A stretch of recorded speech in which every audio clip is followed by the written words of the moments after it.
Hi guys, welcome to my YouTube channel.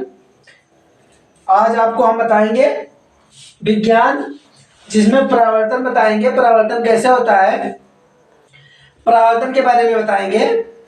तो please हमारे video पे आप लोग नए हैं तो वीडियो को लाइक कीजिए, सब्सक्राइब कर लीजिए, बेल आइकन ऑन कर लीजिए, जिससे हमारी सारी वीडियो आप तक आसानी से पहुंच जाए। अपने दोस्तों तक शेयर कीजिए।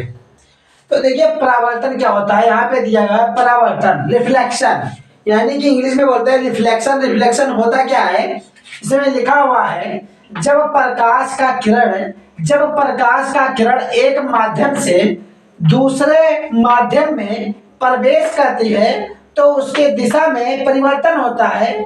इसी परिवर्तन को परावर्तन कहते हैं।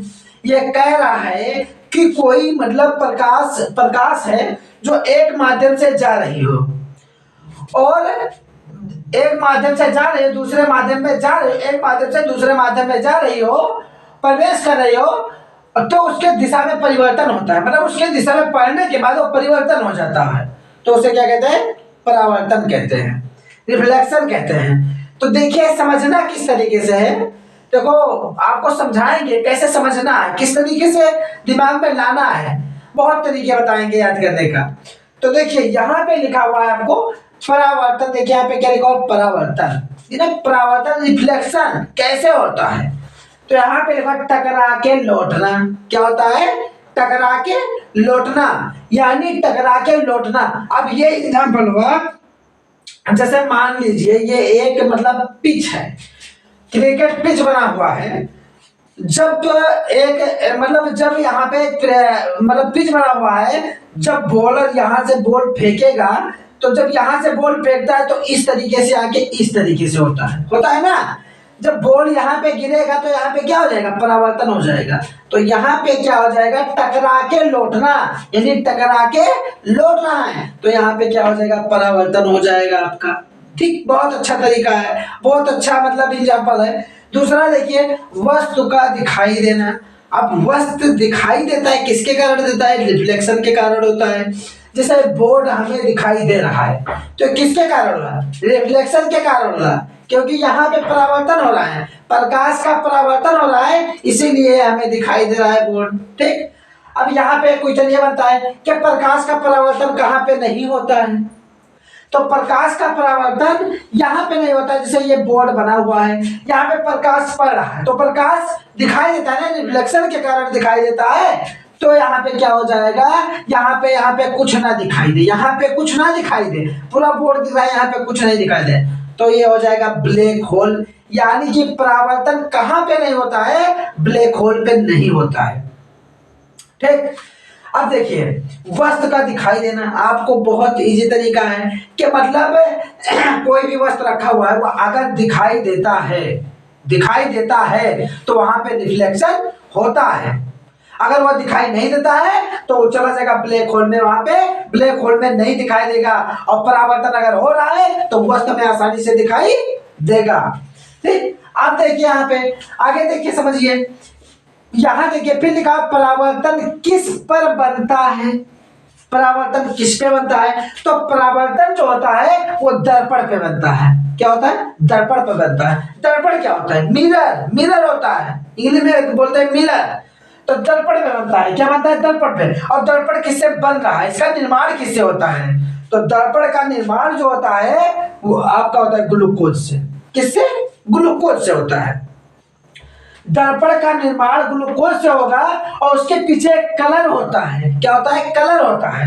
तो कलर जो होता है वो होता है सिल्वर ब्रोमाइड, यानी कि AgBr, यानी सिल्वर ब्रोमाइड का पेंट किया जाता है, जिससे वहां पे प्रकाश का परावर्तन हो सके, यानी परावर्तन हो सके। इसीलिए वहां पे मतलब कलर लगा दिया जाता है सिल्वर ब्रोमाइड का। अब इसका एग्जांपल देखिए, यहाँ पे आपको पता हो गया टकरा के लौटना परावर्तन हो रहा है। परावर्तन किस पे बन रहा है, दर्पण पे बन रहा है। उसका निर्माण किससे होता है, ग्लूकोज से होता है। उस पे कलर कौन सा होता है, AgBr होता है, सिल्वर ब्रोमाइड होता है। अब सिल्वर ब्रोमाइड का देखो तरीका देखिए, मान के चलो ये शीशा आपके पास है, ये शीशा है हमारे पास। ठीक, ये शीशा है, यहाँ पे जो है एक तरफ यहाँ पे परावर्तन हो रहा है, हमें दिखाई दे रहा है, मेरा चेहरा जो है यहाँ पे दिखाई दे रहा है, इसके पीछे जो है कलर लगाया जाता है। वो कलर किसका होता है? सिल्वर ब्रोमाइड का होता है। इसी वजह से यहाँ पे परावर्तन हो रहा है। क्या हो रहा है? परावर्तन हो रहा है, दिखाई दे रहा है। ठीक, तो आपको समझ गए होंगे। यहाँ पे देखिए शीशा है, उसके पीछे जो होता है कलर होता है। कलर किसका होता है? ये बना होता है, ग्लूकोज का बना होता है, और इसका कलर जो होता है वो क्या होता है? सिल्वर ब्रोमाइड का होता है। ठीक, अब देखिए, अब दर्पण कितने प्रकार के होते हैं? दर्पण कितने प्रकार के होते हैं? आप पूरा परिभाषा में ये सब लिख सकते हैं कि प्रकाश का परावर्तन टकरा के लौटना, वस्तु का दिखाई देना। परावर्तन किस पर बनता है? दर्पण पे बनता है। इसका निर्माण किससे होता है? ग्लूकोज से होता है। इसमें कलर कौन सा लगाया जाता है? सिल्वर ब्रोमाइड AgBr लगाया जाता है। दर्पण के कितने प्रकार के होते हैं? तो दर्पण 3 प्रकार के होते हैं, समतल दर्पण, अवतल दर्पण और उत्तल दर्पण। अब देखिए समतल दर्पण, अब हम बताएंगे परिभाषा। यहाँ देखिए परिभाषा में दे रखा है आपका, जब प्रकाश की किरण, यानी कोई प्रकाश है, उसकी किरण जब एक माध्यम से दूसरे माध्यम में प्रवेश करती है, मतलब एक माध्यम से दूसरे माध्यम में प्रवेश करती है। देखिए जैसे ये मतलब लाइट जल रहा है, लाइट की वजह से प्रकाश इस पर पड़ रहा है, प्रवेश कर रहा है। यहाँ पे क्या कर रहा है? एक माध्यम से दूसरे माध्यम में प्रवेश करता है। इस माध्यम से आके इस माध्यम में प्रवेश कर रहा है। इस माध्यम, जैसे यहाँ पे लाइट लगा हुआ है, तो लाइट क्या होता है? एक माध्यम से चल के ये दूसरे माध्यम में यहाँ पे प्रवेश करता है, तो उसके मतलब उनके दिशा में परिवर्तन होता है। इनके दिशा में परिवर्तन हो रहा है, इसलिए हमें दिखाई दे रहा है, इसलिए लाइट दे रहा है, तो यहाँ परावर्तन होता है। तो इस प्रकार के परिवर्तन को परावर्तन कहते हैं। अब देखिए यहाँ 3 प्रकार के होते हैं, समतल दर्पण, अवतल दर्पण और उत्तल दर्पण। तो सबसे पहले आपको बताएंगे समतल दर्पण। अब समतल क्या होता है? एक ये देखिए समतल दर्पण हो गया, एक ये लाइन क्या हो गया? समतल दर्पण हो गया। अब ये समतल हो गया, ये क्या होता है? दर्पण में बनता है, तो ये क्या हो गया? आपका दर्पण हो गया। ठीक, ये किससे बना होता है? ग्लूकोज से बना होता है। इस पे कलर किया जाता है। कलर किया जाता है किसका? ये मैंने कलर कर दिया इस तरीके से। क्या कर दिया? कलर कर दिया। ठीक, अब कलर कर दिया तो इसमें क्या हो गया? ये किसका कलर होता है? ये कलर कौन सा है? ये AgBr यानी सिल्वर ब्रोमाइड का ये कलर होता है। ठीक, अब क्या करेंगे?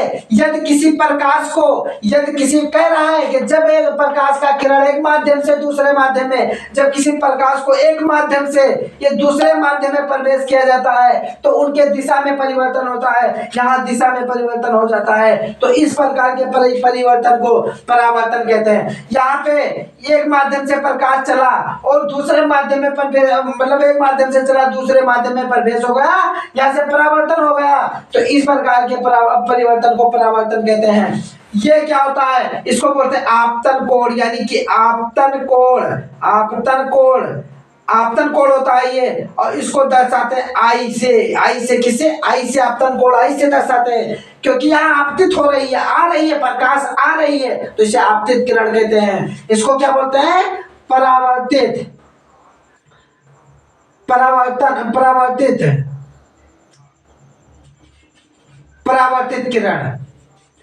परावर्तित किरण या परावर्तन किरण। तो यहाँ आर से दर्शाते हैं। तो ये कह रहा है कि आपतित किरण आता है और फिर दर्पण में टकरा के लौट जाता है, परावर्तन हो जाता है। यहाँ पे क्या होता है? परावर्तन हो जाता है।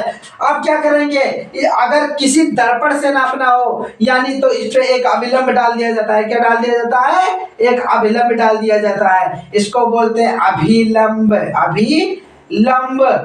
अब ये होता है अभिलंब। अब देखिए यहाँ परावर्तन के नियम क्या होते हैं? बताया गया है कि परावर्तन को आपतन कोण आई, परावर्तन कोण आर सदैव बराबर होते हैं। यानी कि आपतन कोण, ये जो आपतन कोण है और ये परावर्तन कोण है, ये आपस में क्या होते हैं? बराबर होते हैं। देखिए यहाँ पे अगर जो है अभिलंब से, क्या दर्पण से अभिलंब तक नापा जाएगा, तो ये अभिलंब होता है, यानी कि यहाँ से 90 डिग्री का कोण यहाँ पे बना रहा है पूरा, तो जितना कोण इधर बनाएगा उतना कोण उधर बनाएगा। तो ये कह रहा है कि ये जो है ये कोण और ये कोण आपस में क्या होते हैं? बराबर होते हैं। फिर देखिए दूसरा नियम क्या कह रहा है, आपतित किरण, यानी कि आपतित मतलब आपतन कोण, आपतित किरण जो होते हैं, ये किरण है, आपतित किरण है, दर्पण के यानी दर्पण पे आपतन बिंदु पर अभिलंब तथा परावर्तन किरण सभी एक तल में होते हैं। यह कह रहा है कि आपतित किरण, अभिलंब, परावर्तन किरण दर्पण पे एक ही बिंदु पर होते हैं तो उन्हें परावर्तन कहते हैं। ये नियम है परावर्तन का। अगर ये नियम फॉलो कर रहा है तो आप सही हैं, यानी कि कह रहा है कि आपतित किरण, अभिलंब और परावर्तन कोण दर्पण के एक ही बिंदु पे स्थित होते हैं। यहाँ पे देखिए आपतित कोण ये हो गया, यहाँ परावर्तन हो गया, यहाँ पे अभिलंब हो गया, दर्पण पे एक ही जगह पे स्थित होते हैं तो इन्हें क्या कहते हैं, परावर्तन कहते हैं। तो शायद आप लोग को समझ में आ गया होगा। तो हमारे वीडियो को आगे बढ़ाते रहिए और तैयारी करते रहिए। जय हिंद।